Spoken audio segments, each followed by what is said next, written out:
नमस्कार, मी अनिता's किचन या चॅनलमध्ये तुम्हा सर्वांचे स्वागत करते। उन्हाळा म्हटलं की हमखास होणारी व जिभेची चव वाढवणारी चटणी म्हणजेच कैरीची चटणी। तर ती आज मी तुम्हाला अगदी सोप्या पद्धतीने कमी साहित्यात कशी बनवायची ते दाखवणार आहे।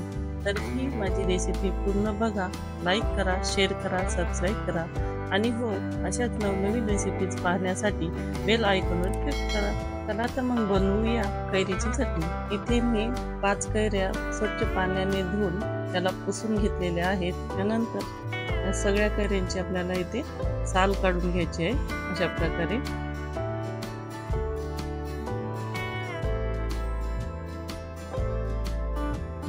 अशा प्रकारे सगळ्या कैरींची साले काढून झाल्यानंतर त्याला कापून त्यामधली आपल्याला बी काढून टाकायची आहे। कैरीचे असे छोटे छोटे पीसेस मध्ये तुकडे करून मी एका मिक्सरच्या भांड्यात टाकून घेतलेत। त्यामध्ये थोडे सुक्या खोबऱ्याचे काप, तुम्ही याऐवजी ओला नारळ किंवा शेंगदाणे वापरले तरी चालते। थोडंसं आलं तुकडे करून टाकायचे आहेत, 5-6 लसणाच्या कळ्या, थोडासा गूळ चवीला, 4-5 पिकलेल्या अशा लाल मिरच्या। तुम्हाला हिरवी मिरची आवडत असेल तर हिरवी मिरची टाका। चवीपुरतं मीठ, तसेच 1/2 चमच काळं मीठ। चटणीला छान चव येते या मिठाने।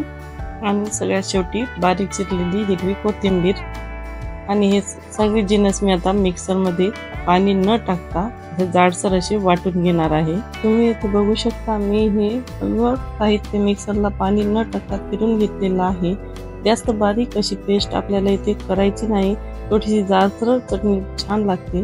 आणि पाण्याचा वापर आपण इथे अजिबात केलेला नाही, त्यामुळे काय होईल, ही चटणी 7 ते 8 दिवस आरामात फ्रीज मध्ये टिकेल।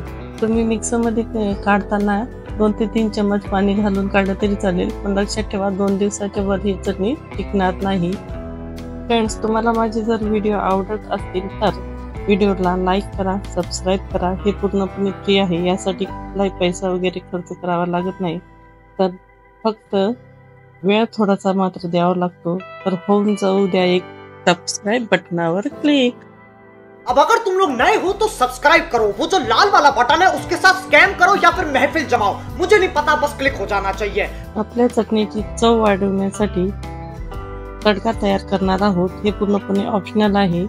त्यासाठी मी 2 पळी तेल गरम केलेले आहे। त्यात 1/2 चमच मोहरी, 1/2 चमच जिरे व मोहरी छान फुलल्यानंतर आपल्याला गॅस बंद करायचा आहे। तेलाचे टेम्परेचर कमी करण्यासाठी 1 लाल वाळलेली मिर्च, 1/2 चमच हिंग आणि कलर चांगला येण्यासाठी थोडीशी हळद, हे सगळे आता हलवून घ्यायचं आहे। हा झाला आपला तडका तयार। मी एका वाटीत तयार झालेली चटणी काढून घेतली होती। अशी जराशी जाडसर चटणी आपल्याला हवी आहे। आपल्याला यावरून तयार केलेला तडका टाकायचा आहे आणि थोडंसं मिक्स करून घ्यायचं आहे। हा किती छान दिसतोय, कलर सुरेख आलेला आहे, एकदम मस्त। मी परत एका सर्विंग बाउल मध्ये ही कैरीची चटणी काढून घेतलेली आहे।